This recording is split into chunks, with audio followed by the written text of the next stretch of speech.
महाराष्ट्राच्या राजकारणाचा चिखल झाला आहे। मराठी माणूस द्विधा मनस्थितीत आहे।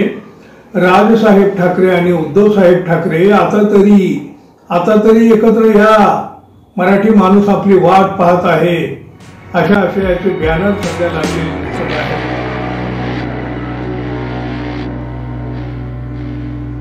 मित्रहो नमस्कार।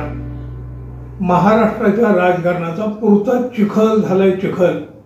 अर्थात हे काय आता कोणी कोणाला सांगायची गरज उरली नाही।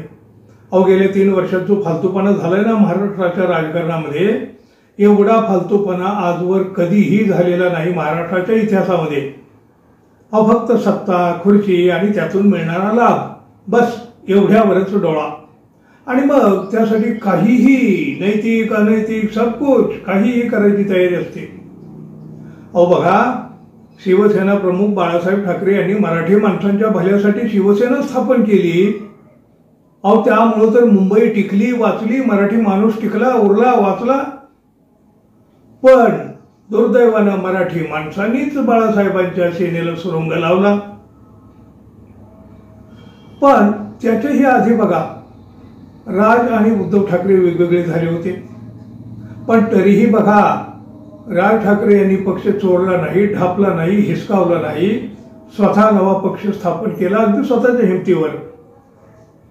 पण बघा, 2 भावात पडलेली दरी शिवसेनेचं म्हणजे मराठी माणसाचं मोठं नुकसानच करून गेली। आता चूक कोणाची होती, बरोबर कोण होतं याचं गणित करायला खरं तर ही वेळ निघून गेलेली आहे। पण जर दोघांनाही मराठी माणसाची चिंता असेल तर या दोघांनीही पुन्हा एकत्र यावं अशी तमाम मराठी माणसाची इच्छा तर आहे, आधीपासूनच ही अपेक्षा तर आहे। पण तसं प्रत्यक्षात घडताना दिसत नाही।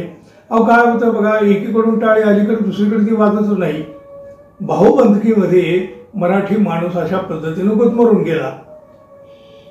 शिवसेनेमधून राज ठाकरे जेव्हा बाहेर पडले तेव्हा मोठा भूकंप झाला होता। पक्षातून बाहेर पडल्यावर त्यांनी म्हणजे राज ठाकरे यांनी मनसे अर्थात महाराष्ट्र नवनिर्माण सेना हा स्वतःचा पक्ष स्थापन केला। मात्र आजही दोन्ही ठाकरे बंधूंनी एकत्र यावं अशी अनेक मराठी माणसाची इच्छा आहे। त्यासाठी त्यांना म्हणजे दोन्ही बंधूंना वेळोवेळी साथ देखील घातली जाते।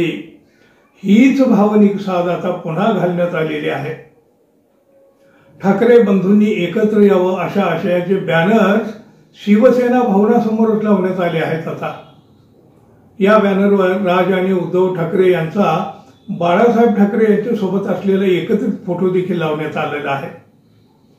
मराठी माणसांच्या हितासाठी ठाकरे बंधूंनी एकत्र यावं असा उल्लेख या बॅनरवर करण्यात आला आहे। महापालिकेच्या निवडणुकीच्या निमित्तानं या दोन्ही नेत्यांनी एकत्र यावं अशी मागणी केली जात आहे। त्यामुळं आता ठाकरे बंधूंचे पुन्हा मनोमिलन होऊन ते एकत्र येणार का हे पाहणं महत्त्वाचं ठरेल। खूप कठीण गोष्ट दिसते, अवघड गोष्ट दिसते, पण महाराष्ट्राच्या हितासाठी हे होणं तितकंच आवश्यक आहे। अलीकडे बघा, पुण्यात सुद्धा अशा पद्धतीचे फलक लागलेले होते। महाराष्ट्राच्या राजकारणाचा चिखल झाला आहे। मराठी माणूस द्विधा मनस्थितीत आहे। राजसाहेब ठाकरे आणि उद्धव साहेब ठाकरे आता तरी एकत्र या, मराठी माणूस आपली वाट पाहत आहे, अशा आशयाचे बॅनर सध्या लागलेले दिसत आहेत। राज ठाकरे आणि उद्धव ठाकरे हे अनेकदा बघा कौटुंबिक कार्यक्रमाच्या निमित्तानं एकत्र पाहायलाही मिळालेले आहेत। या दोघांनी पुन्हा एकत्र यावं अशी विधानं सामान्य माणसापासून अनेक कार्यकर्त्यापासून काही नेत्यांनीही आतापर्यंत केलेली आहेत। मनोहर जोशी यांनी तर तसा खूप मोठा प्रयत्नही केला होता पूर्वी।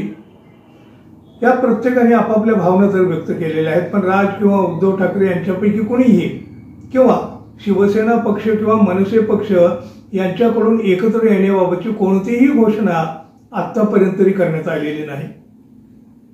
मात्र शिवसेना भवनासमोर पुन्हा लागलेल्या या बॅनरमुळे संपूर्ण मुंबईच नव्हे तर राज्याचं देखील लक्ष वेधून घेतलं आहे। राज आणि उद्धव यांचे मनोमिलन होते का, त्यांची युती होते का याची उत्सुकता सगळ्यांनाच आहे। याची चर्चा राजकीय वर्तुळामध्ये या निमित्तानं पुन्हा सुरू झाली आहे। आता ते पुढे काय भूमिका मांडतात, राज आणि उद्धव ठाकरे यांच्या काय प्रतिसाद येतो याकडे लक्ष लागलेलं आहे। अर्थात या दोन्ही बंधूंमध्ये अनेक वर्षापासून मतभेद आहेत। राज ठाकरे यांनी मनसे नावानं नव्या पक्षाची स्थापना केली। असं असलं तरी एकदा उद्धव ठाकरे यांची प्रकृती बिघडली होती बघा, तेव्हा राज ठाकरे त्यांच्या भेटीला गेले होते। उद्धव ठाकरेंना जेव्हा रुग्णालयातून डिस्चार्ज मिळाला होता तेव्हा राज ठाकरे यांनी स्वतः कार चालवत उद्धव ठाकरे यांचं सारथ्यही केलं होतं। खूप सगळ्यांचं लक्ष वेधून घेतलं होतं या घटनेकडे। पण हे दोन्ही बंधू अनेक वर्षापासून राजकारणात वेगवेगळे आहेत, त्यामुळं महाराष्ट्राचं, मराठी माणसाचं मोठं नुकसान होत आहे। बाहेरून येणारे नेते इथं मालक होऊ लागले हो। मराठी माणूस गुदमरून गेला स्वतःच्या राजकारणापेक्षा। जर मराठी माणसाचंही त्यांना जपायचं असेल नव्हे, त्यांना मराठी माणसाची खरंच काळजी असेल तर दोघं एकत्र येतील, म्हणजे त्यांनी यायलाही हवं। मराठी माणसाची तशी अपेक्षा आहे, विनंती आहे, आणि तो या क्षणाची वाट देखील पाहतो आहे। पाहूया मराठी माणसाच्या हिताची कोणाला चिंता आहे की नाही। तोपर्यंत मित्रांनो, आपण अजून आपल्या चॅनलला सबस्क्राईब केलं नसेल तर कृपया सबस्क्राईब करावं ही अपेक्षा आहे। धन्यवाद, पुन्हा भेटू, तोपर्यंत नमस्कार।